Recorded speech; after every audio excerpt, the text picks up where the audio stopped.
Why are you kicking your leg out while you're shooting the ball, Jamie? That's unnatural. What are you, Kingston Flemings? Welcome into Red Raider Recon, brought to you by Cantex Roofing. I'm Clint Scott. He's Rob Bro. This week, a very short recap of what happened against Houston. Looking forward to UCF this weekend and a big Monday against Kansas. If you want to kick while you shoot, play soccer, Lint.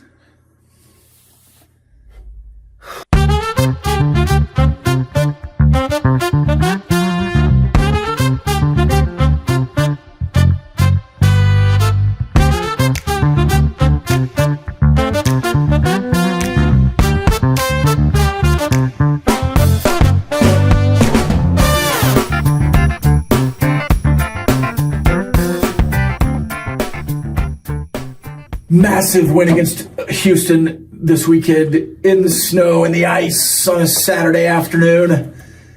Game changed. Game day's there. Times are moving around. Didn't seem to affect Texas Tech very much. The best offensive performance against the Houston defense with their head coach named Sampson since 2014, and that's when he got there. Nobody else has done what you did in that first half. And I think you just survived in the second half offensively, outperformed Kingston Flemings. And if you can do that in the tournament, if you can say, hey, that's their best guard, he can't beat us. He could score 40, but that team is not going to beat us with him going off. You would have beat Florida if that was the case last year. So it does feel like that was a tournament atmosphere, a tournament game, and a massive win for Texas Tech. Not only in the Big 12, it is, but just for the course of this season and heading into the tournament, that is a massive win all around. One of my favorite exercises is the if you would have told me exercises, and if you would have told me Houston scored 86 points and Kingston Flemings was going to drop 42 points and at times just look like he was unguardable and also hitting shots through at times pretty good and pretty well challenged shots, I went, okay, it was just one of those days, right? It was one of those days you couldn't get out of, and also tell me like what your turnovers look like, and it just, if you just said that side of it, it would spell disaster. To go even further, if I told you before the game, Flemings and Sharp are going to combine for 65 plus, well, you win some, you lose some. You know, that's just the Houston Cougars. Sometimes you can run into a buzzsaw, right? Yeah. You do not win that game, and you did. You won it. And Christian Anderson did enough playmaking. And Jalen Petty was really good. And Josiah Mosley makes his debut. McCaslin said he practiced twice. Which is That's got to be full participant twice. Surely he's been doing something. And he's not just been like, no, you sit down. You're sitting down for 4 months. He's riding the bike over there. He goes to stand up, and then our whistles come out of nowhere like, Mosley, sit down. It's gotta be, you're not ready. It's got to be he was full participant twice.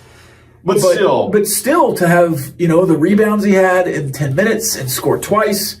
I mean, just really efficient basketball from him. Well, even if you had said to me, hey, he was a full participant practicing, and for whatever reason, we just didn't think he was ready, just to have your debut in any way, shape, and form in that game against that team and give you a breath of fresh air and just have not just, okay, he held his own, but to have plus minutes, major plus minutes, that's huge, and that's very promising. If he could play 10 to 15 minutes a game the rest of the year and get 6 to 10 rebounds, I don't even care if he's scoring like that. I don't care if he makes 2 threes a game. Yeah, that was like a cherry on top for me. If he's just providing the rebounding spell and either Watts or Toppin or whoever else can sit down for 5 minutes, it just makes your team so much better. Yeah. And Bamboye, who was off the out list to questionable, you see where he is the next couple of days going into UCF, going into Kansas. If you have what I'm going to call a full complement, and by the way, Tyree Bryan, kind of every other game playing much better. If you can get that consistently ironed out a little bit too, the depth isn't really a question anymore. Because there's your 8-man rotation. There's the 8-man rotation it's supposed to be. And I think Bamboye gives you another lift just past a body because he gives you starter quality, even if it's... I like the way the starting 5 is right now, even with Bamboye, if he comes back in the lineup and he's a full go. My personal preference is keep the 5 this way and get him in, because this is where it's an extra bonus Because, yeah, Mosley could probably come in and play minutes for Toppin, but that's not what he came in against Houston for. Bamboye can do that. And that's where I like how the 5 is. I like how Mosley honestly helps more of Watts and Atwell and Petty, because Watts you can move around a little bit and you can shift him up in the classic 1-2-3 position wise. That's what I like about Mosley. But Bamboye directly, consistently would affect JT Toppin. Not to say they can't be on the court together by any means, because we've seen it and it's really good, and that's a really good interior defense too, just having Bamboye back. But those two, the way that Toppin has defended and blocked shots, that's a plus too. But if you're looking at what can you get some rest for Toppin, that's the Bamboye effect. What if it's Watts as the 6th man? I don't think immediately Bamboye is coming back and playing a starter role. But what if you go out Big Monday, Kansas, and it's Anderson, Petty, Atwell, Toppin, Bamboye? I prefer Watts. I think so too. I think he gives you more offense. I mean, I'm not going to question what Coach McCaslin thinks for his starting unit. He kind of knows what he's doing. Petty and Atwell are going to score 30 a game together, just depending on who's hot. You don't need Watts as much, but I agree. I think Watts is still the starter. He's going to be the starter, and Bamboye will turn into another starter on the bench. I don't think consistently you've had a big 3, but if you're going to have one, it's going to be Watts, and that's why I think he needs every opportunity to show what he's going to do game in and game out. But at the same time, like I said, if it did look like it was against LSU earlier on in the season before Bamboye goes out this time. And in a lot of years, it's going to be hard to just kick and scream about it. I think in a lot of years, Jalen Petty is probably getting some buzz for freshman of the year. He might be the 7th best freshman in the league. Did you see the question thrown out by Twitter? I didn't have this queued up. This is where we need our hold on and let this play music. But this is from Twitter. It was, would this Big 12 freshman team win the Big 12? And it was A.J. DeBonsa in the starting 5. It was Darren Peterson in the starting 5. It was Pete in the starting 5 at Arizona. Barry's in the starting 5 over at Arizona. And Kingston Flemings as the point guard. So you're going Flemings point guard, you're going Peterson shooting guard, going DeBonsa small forward, and then you got a couple bigs there as well. Well, Barry's probably would be the shooting. Yeah, Peterson more of the small. Anyways, that would be your starting 5. Sure, You've got Vance is the 4. You've got a natural scoring point guard, and then you've got 3 versatile guards, and then you've got a true big in there. And then it was going to the bench of Jalen Petty and Kreshnikov over at Iowa State and Bryson Tiller at Kansas. And it's a full 15 of all Big 12 freshmen that are either starting. I think all of them are starting but 2 on this list. Not only is that team probably together winning the Big 12 because the other teams don't have them. Mm-hmm. I think Texas Tech right now without Petty is still not equally as competitive, but still competitive. I think Houston loses a lot without Kingston Flemings. Obviously, BYU loses a lot. Arizona loses a lot in that scenario because they have 2 starters out. Not only would they win the Big 12, I might pick them to win the national championship. This freshman group is outstanding in the Big 12.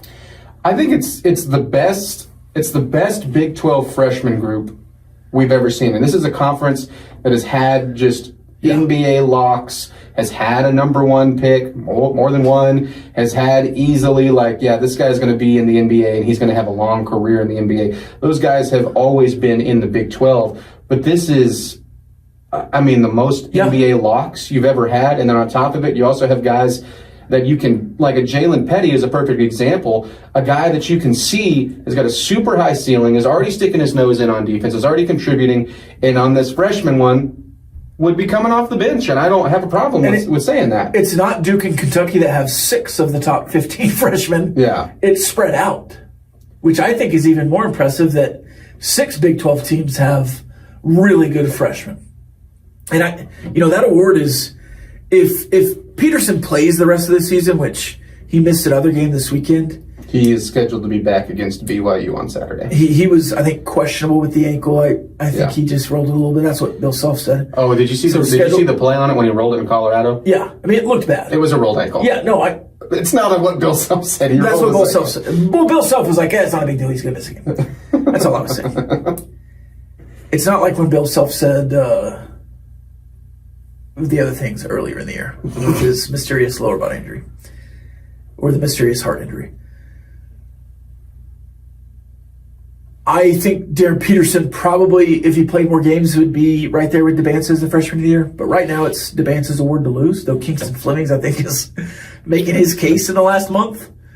But that's a three-headed monster for Big 12 freshman of the year. Mm-hmm. And then I think like Joshua Jefferson of Iowa State and Toppin are probably the front runners for Big 12 Player of the Year.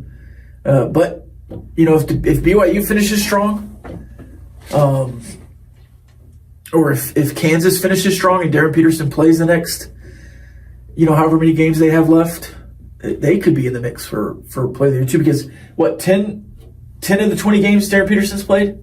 And he's averaging 22 a game? Yeah, we'll get into the full numbers. But it's like 21 on the season, 23 in Big 12 play. And while still, even when he's played, he's not averaging like 35 plus minutes. Yeah. So that's a big Monday game coming up. But first, you'll go on a quick turnaround to Orlando. And my question to you, Clint, on UCF, because they beat Kansas, and they've been really good in Big 12 play, kind of up and down. They got hammered by Iowa State, but that was after Iowa State lost to, and I think anybody would have gotten hammered in that situation. Yeah. Iowa State needed that desperately. Is UCF a legitimate seventh team past the top 6 teams in the Big 12? Yeah, I think so. I'm going to do a roundabout answer here for you, and I'll get to why. Because I think like 7th, they're perfectly placed. If I was doing a power ranking, they would be 7th. They would be the 7th team in the tournament. Johnny Dawkins is an interesting case study because I think he's a good coach. The overall conference win-loss record and tournament body would not suggest that, right? I mean, he's a Duke guy, played in the league, he's been around basketball forever, had a run at Stanford where he just had one tournament appearance, has just one tournament appearance at UCF. But it feels like, UCF is not by any means a basketball powerhouse. And I think this is why I look at it, why I think he's a good coach. I think he gets a lot out of his guys. And I think he's got a lot out of this group. And what's impressive about this group is the first thing that jumps off the page to me isn't their three-point shooting's good, but it's not the three-point shooting. It's the age and amount of games these guys have played. If you look at every single player that's a contributor from a starter to a guy that gets regular minutes and, maybe 5 minutes a game, none of those guys were at UCF last year. They're all there for the first year. But I'm going to run through this list. Like Riley Kugel, their best scorer, their best player. Riley Kugel. Yeah. If you haven't, go to UCF's website and go to their roster, and when you see the little ear to how the players say their names, click on Riley Kugel's. It will shock you. Riley Kugel, 4th season of basketball. Themis Folks, 5th season of basketball. Jamichael Stillwell, this is his 2nd D1 season, but played 2 seasons of JUCO basketball. Jordan Burks, 3rd season. He's the youngest one in this, by the way, at 3rd season, and it's a Kentucky and Georgia guy. Devin Cambridge, you remember him? 7th season of basketball. Chris Johnson, another 3rd season guy, and then Carmelo Pacheco, 2nd season D1, another JUCO guy, Division II guy. You just like years on years on years, and all of those guys have been contributing regardless of the level, and so like that's where I think you look at them. They're 6-0 in close games, and I nod the age to that, and so I think it's an athletic group. I think that they can hit threes. I absolutely think that they're a legitimate tournament team, unless just the wheels fell off. But right now what they've done, outside of Oklahoma State, is, they won up once against Kansas. They lost down to Oklahoma State. That's how I viewed it. But for the most part, they've just beaten the teams. It hasn't always been pretty. They haven't blown everybody out. The defense has some things that are left to be desired for sure, but they've beaten the teams they're supposed to, and then they ran into Arizona, who's beaten everybody, made that a fairly close game, and then, like you said, completely agree, Iowa State's coming off 2 losses. Everyone's going, whoa, the Cyclones are, is this really a team that can compete in the Big 12? And they said, okay. Yeah. Kansas and Cincinnati was cute. This is who we really are. And it was like a ball of butcher knives and just waxed UCF. But I'm with you. I think that could have been almost anybody in the conference, and they would have won by a ton. At full strength, Arizona, Texas Tech, Houston, Iowa State, BYU, Kansas. Easily the top 6. Yeah. Mm-hmm. And past Arizona, you really could put them in any order, and I could hear the argument. I think Kansas and BYU probably closer to the bottom, and then Texas Tech, Houston, and Iowa State probably in that middle behind Arizona, but Arizona the best team. That next section of teams, the next tier of teams, might just be UCF. Yeah, no, I agree. Because I think that next tier, like who you put next? TCU? They're better than TCU. Well, TCU and Oklahoma State, West Virginia. TCU, West Virginia, 5 and Oklahoma 3. State are the names that I throw out there. But UCF, even though Oklahoma State beat, like UCF is clearly the tournament resume of that group and has been the more consistent of those 3 teams. So I think this is a tough 4 team. teams. I think this is a tough team to go to Orlando and play. I think certainly their GM wants to win this game. If you know who that is. I don't want to talk about him. And certainly Devin Cambridge is going to have some thoughts on what he wants to do in this game. But just as a roster, this isn't the high-level talent. But as you said, Dawkins is getting the sum of its parts. I think this has been a really good coaching job for him. What do they do that makes you worry a bit about a road trip? Because if Texas Tech struggles, it's more about this game is in between Houston and Kansas to me. So I first off, I don't think they're going to stop you inside. That's been a real struggle for them, and that's been an obvious weakness. You look at the whole defensively, it hasn't been great. They don't force a ton of turnovers. The turnover margin in Big 12 play is in the bottom end there of the league. But what they do really well, if you look at efficiency, they're like the 22nd best team behind the arc. And part of that is Kugel, part of that is Folks. It starts with them. If you look at their best games, they are rolling. Those are both above 40% shooters from behind the arc. To me, that's scary, because if they have an extra special night, it seems like they're always going to shoot around their average for those two guys. As a team, they've had some, here's a 31%, here's a 30% night. But if things are humming and they're just in one of those zones, and even if it's like, hey, we're playing good defense, but they were just hitting better shots, they were beating the good defense, that's something that can go wrong any night. But you have to have the ability to do that. And I don't think that's if that were to happen, it's oh, well, of course that happened to us, right? Like, they sucked against everyone. No, this has been a really good shooting team. And specifically, Kugel and Folks are two of the best shooters in the conference. And no one really talks about them because as a whole, they're seventh, right? Like, that's why. But that's a really good shooting team. And I'm, sure that's at the top of the list. And if you're going worries, they were dynamite against you on their home court, running off that home crowd. They were energetic. They didn't stop you all the way, but they had some key stops. They've done that, right? They did that against Kansas. They did that against Cincinnati. It wasn't, again, I would say a good defensive day, but they had key defensive moments. So if they had that sort of combination, that's absolutely a way you can lose this game. And I think anybody that's going into UCF would be saying the same thing. Yeah, I think they have the opportunity to shoot well from the perimeter, but who is stopping Toppin on this roster? Right.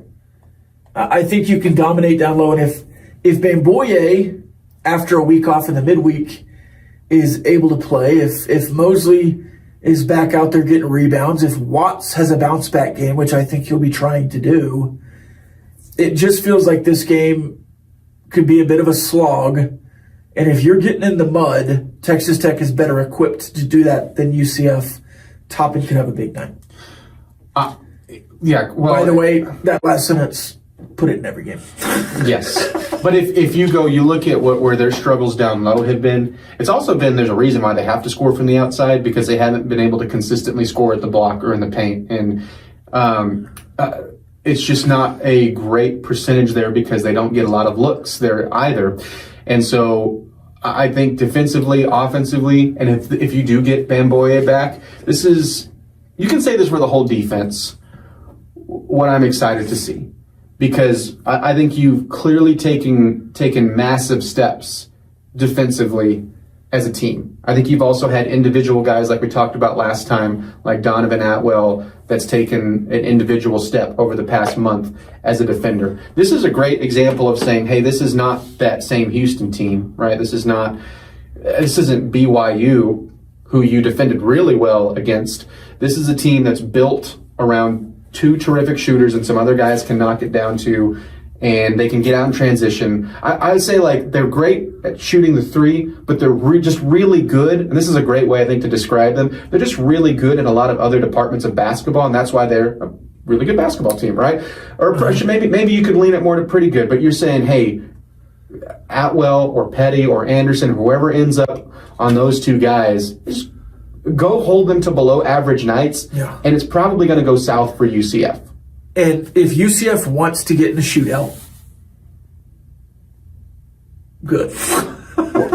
Right? I think in their minds, that's what they want. But I think you're still a better shooting what you team. wish for. Yeah, I still think you're better, but I think on paper, that's probably what they want from their abilities. Yeah. Because every coach, if you were going, how would you actually like to stop this? If you're Johnny Dawkins, you go like, well, JT Toppin only has 15 against us instead of 20 plus. Christian Anderson only has 12. And, we beat them on the glass. We don't get beat like Houston did, where they just got dominated on their end of the court with all these offensive. And you're saying all these things like, okay, well, when you're looking around the room, what dudes are doing that on your roster? And that has not been the equation for them. So I think by default, I think they have to get in a shootout with you. And I'm with you at the same time. It's like, okay, we'll give you one last chance to think this over. Is this what you want? I don't think it's Baylor level domination. I don't think you'll shoot 70% and a half. But I think you'll win by 10 plus. 85-75? That's around where I have my score. I think that this will be a really entertaining game in the first half. And by the time that you pull away, because I think UCF has the ability to hang, especially at home. So, man, I hadn't even thought of my score. Probably should have these things ready. I probably would have put about around 10. So I'll go drastically different than you, and I'll go 84-74. Kansas coming up on Big Monday. The real Red Raider Recon heads will get that one. And this is a big Monday. Now, massive. The Big 12 had the game of the week with Texas Tech and BYU. Then they had the game of the week with Texas Tech and Houston. Then Big Monday starts, and BYU, Arizona just give off a heater, right? Mm-hmm. Incredible game. Really two high-level teams. Arizona wins on the road at BYU. Then you have whatever happens this weekend. I would say it plays on Thursday. They're off this weekend. I think Colorado. Is that true? But I think if the game of this week was Arizona BYU, the game of next week is going to be Texas Tech Kansas. Certainly in the Big 12, but maybe nationally. And if you're looking at desperation or like who needs this game, it's in Lubbock, but Kansas needs this. They need a marquee win, another marquee win. And Bill Self has not had a lot of success in Lubbock consistently in the last 5 years, I would say. Not against Grant McCaslin, especially. Not against Grant McCaslin, but even going back to Adams and Beard, it's a tough place to win. Can Kansas at full strength with Peterson and Badunga get it done? Can I push back on something? I think Texas Tech needs this more than Kansas for this reason. Okay, explain. Because Texas Tech, you are still in control of your own destiny of winning the Big 12. You win the Big 12, you're probably a 1 seed. By default, I think the home game goes to you. And I do think that Kansas has had a couple of marquee wins. Granted, one was neutral site with Tennessee, and then the other one was at home against Iowa State. But yes, this would be their biggest win if they were to get it. I think home court, and you have aspirations to win the Big 12, right? Sure. if you get this, not only is it, well, we beat one of the teams that are contending or contender type talent, however you want to say it. Not only is that big for the Big 12 race, for your resume, if you say, hey, we could sneak up, right now it would be sneak up to a 2 seed. Could we even sneak up to a 1 seed? This is the route. These are the wins that you need. I think historically, the name on Kansas jersey gets them a lot of respect by the committee. So I do think that what you're saying is true. Just in the micro, though, it feels like Kansas needs to announce himself. Like reintroduce himself nationally as a powerhouse, which I think this roster can be. I think people right now are already looking at Texas Tech as a national championship contender. They're not looking at Kansas that way yet, but they would quickly look at them that way if they beat Texas Tech. Here's the other thing. It's a massive game for both teams. Yes, yeah. But here's the other thing that's interesting for them is they have a game that's the biggest game on Saturday. Yes. Because they're at home against BYU. Yeah. It's hopeful number 1 picks going head to head, even though they played a couple times like an AAU. Now, this is on college level. If they beat BYU, you're correct. 100% that it's more important for Texas Tech. I do think maybe we have to wait and see what happens on Saturday. But in any way, shape, or form, it's a massive game for both teams. Yeah. It's a massive game for the conference. And you look at, this is what's interesting about Kansas, is right now you're the national title contender between the two. And I don't think that will change, by the way. Kansas is trending towards being a national title contender. And I don't think if things go the way that they are kind of pointing towards right now, I don't think anybody should be shocked if they wind up in the Final Four. But a lot of it is not a lot of it. The majority of it is on Darren Peterson, and he had a setback with the rolled ankle, but the hamstring and the cramps has been so weird. But I do think it's gotten better and better. But you're looking at a guy with Darren Peterson, when he has played, I think has been the most effortless scorer in the conference. And he's almost averaging between points and assists a point a minute. It's ridiculous. The problem is for him, even when he's played, and I think this is the problem for them as a team, is he's averaging just around 26, 27 minutes a game. And this is what's really hard because he's a guy with his talent and his production. He commands the offense and he commands a large amount of shots. So I think that this is something that they struggled with at first because they're 8-2 without him, by the way. I think this is something they struggled at first when he was coming in and out of the lineup, and especially you look at the West Virginia game, I think this was a big part of it too. And speaking of UCF, is you would have this version of the offense with Darren Peterson. Okay, we're running stuff for him, but also if hey, things are in the half court, we don't know what to do, let's give it to Darren Peterson. And then all of a sudden he'd be off the court. And it's a completely different mentality. And how do you go back and forth? Well, I think you've seen them learn to live with that and learn to live without him, where they're now, even like against Kansas State, I think that they're a really good team. I think they could be a great team without him. Right now I'm in the really good department.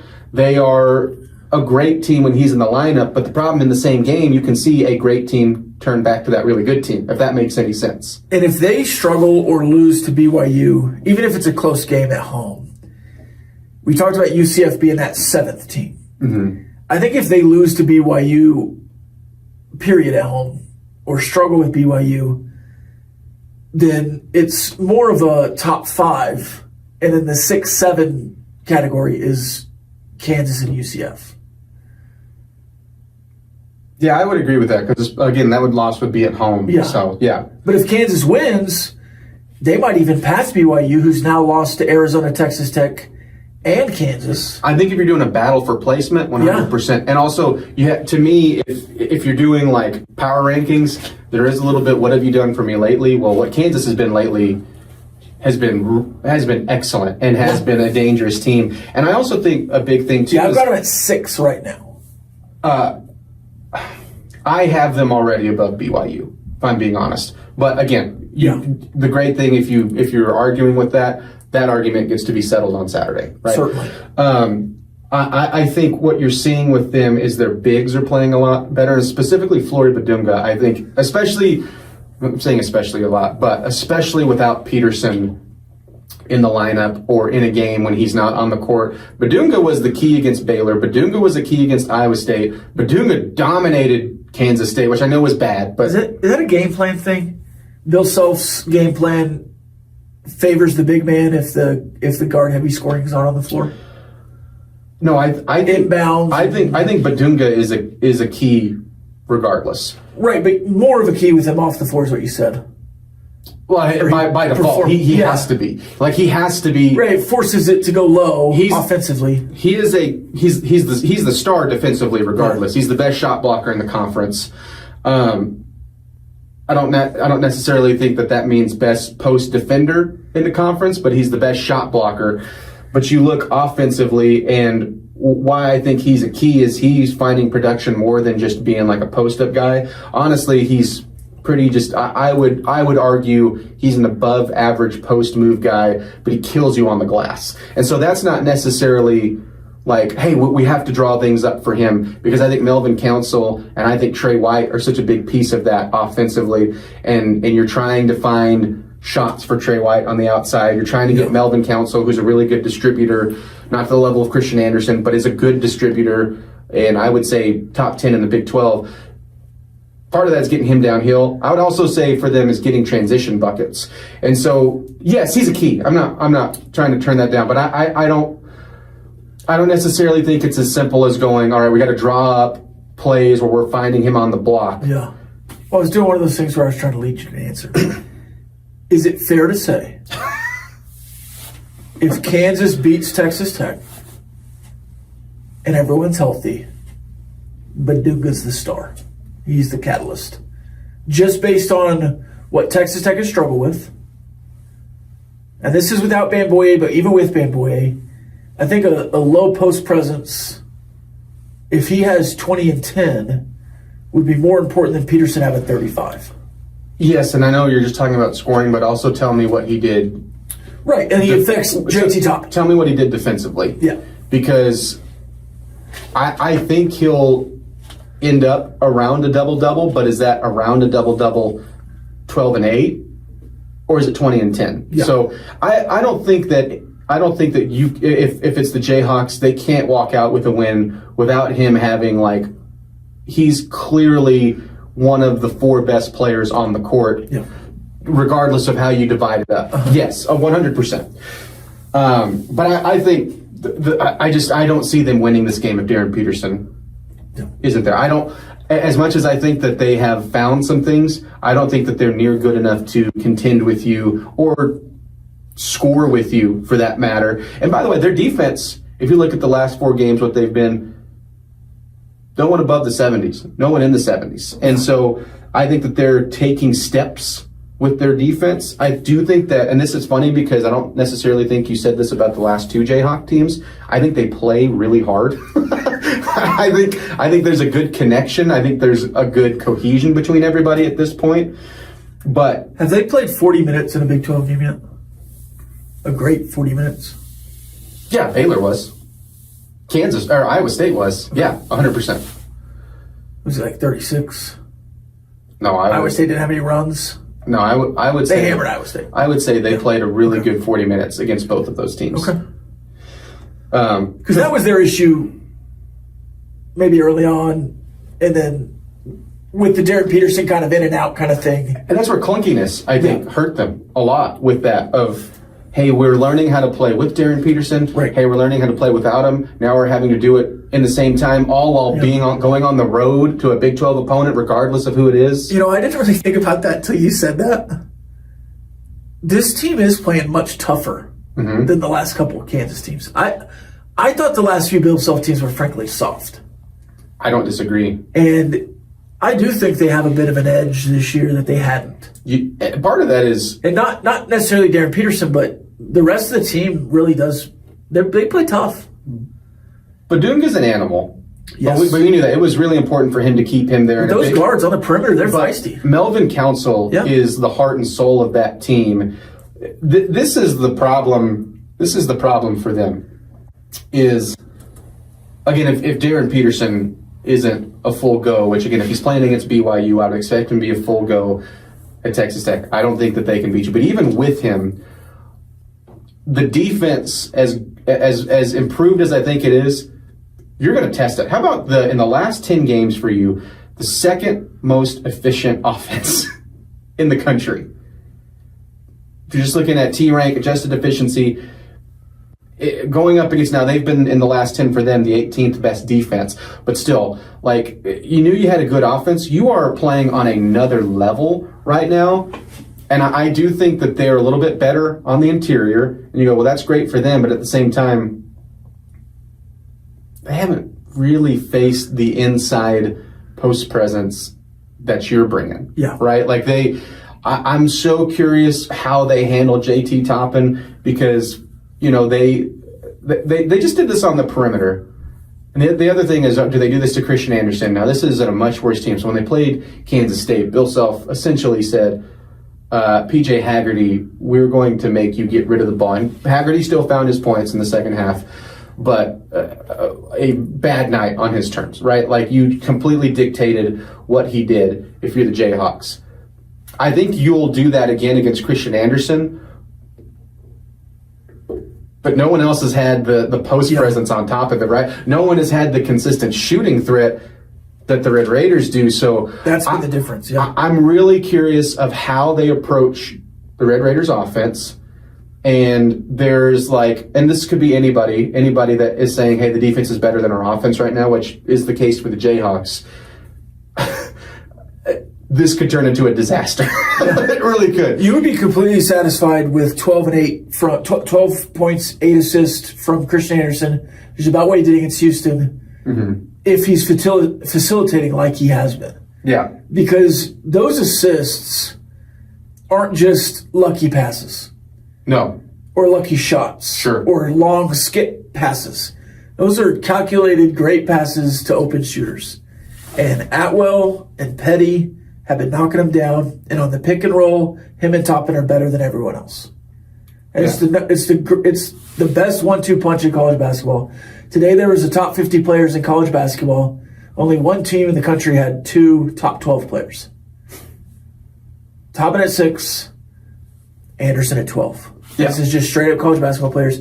Darren Peterson was 7. And I think there were 3 Big 12 players ahead of JT Toppin. And that was AJ DeBansa, Joshua Jefferson at Iowa State,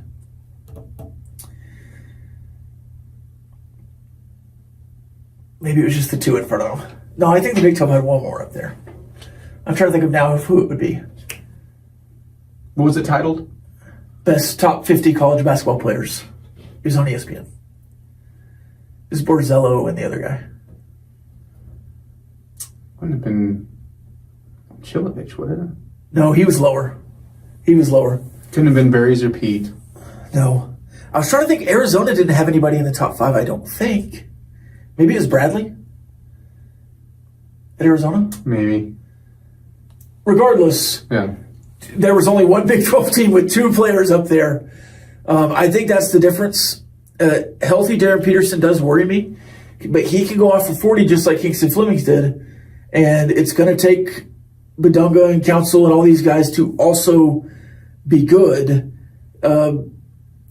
Because if Texas Tech is playing at a high level offensively, they're number 2 in the last 10 games? They might have the best offense in the country.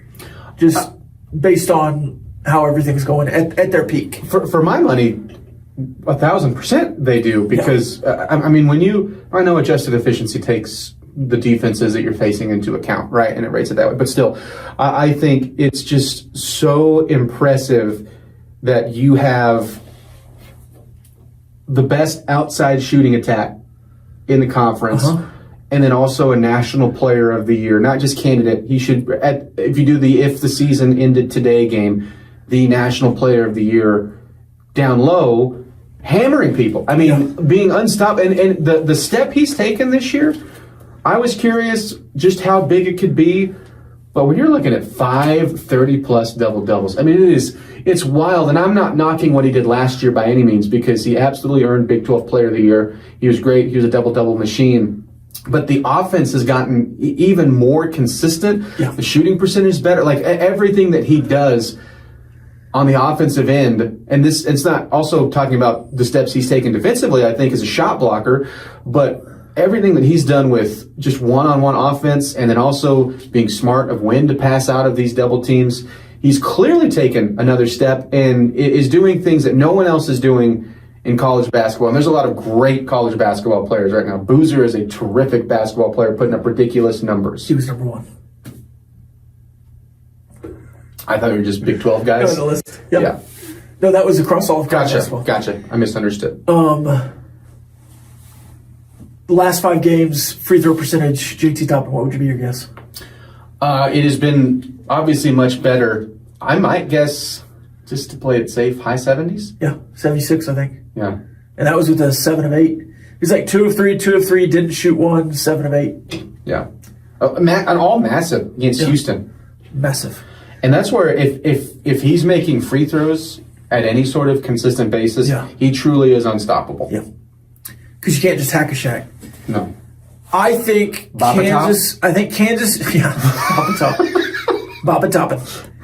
I think Kansas defense is good. Yeah. It's not as good as Houston's. And you really had your way offensively at home. I think the Big Monday crowd is going to be absolutely electric. Oh, yeah. I think Houston would have been the best crowd of the year, and it was still, by the way, outstanding. Yeah. And Grant McCaslin noted like the grounds crew and Texas Tech police and gave everybody that they needed to their flowers. That crowd was phenomenal, but you still didn't have what it was going to be because of the storm. I want to put this game in overtime just as a bit, but in regulation, with free throws to ice it at the end, I'm trying to decide how high to go. 91-85. It could be overtime. That's a lot of points. I think Kansas is hoping for a much lower scoring game. I think so. I just don't see them winning a game anywhere where your score is over 75. Yeah. I do think I think you're going to be held slightly lower, but not enough to lose. I think I'm going to go 80-71. I think it's going to be comfortable. I think it's going to be comfortable the last couple of minutes. Okay. And like I think BYU. Yes. Maybe Kansas I think has it could be a similar feel to okay. that. I really do. Okay. Anything else? Dude, everything that Grant McCaslin dreamed about this team, you're starting to see. Yeah. And this is still, you're waiting for another guy. I don't know if you know this, but Grant McCaslin can coach. He's pretty good. Yeah. He's pretty good. Yeah. He's kicking his foot out again. Lint! Stop it. Stop it. You're shooting. You kicked your foot out. I was trying to figure out how to get it on camera. Hold on.